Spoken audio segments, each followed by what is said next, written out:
Hi, Neil from Whizzle here. I'm just going to show you how to change the foil on the SAVERFOIL system. I've gunned most of this current tube out. Just finishing it off now.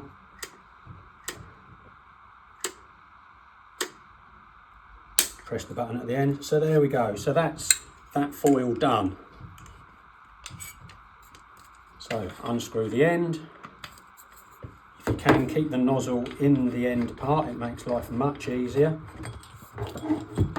And there's our foil. So we've always said about the saving, that is your waste. Okay, so we've got our new foil now. You'll notice that the foil is a little bit slacker than when we first launched them. It makes cutting the foil under the clip much easier. So let's prime our gun.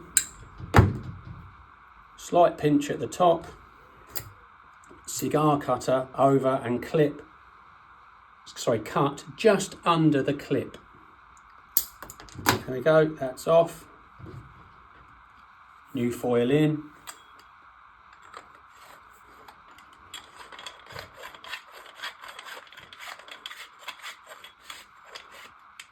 There we go, we're all done up. No silicone on my hands. And there we go, we're back in business. So it really is as easy as that. Thank you.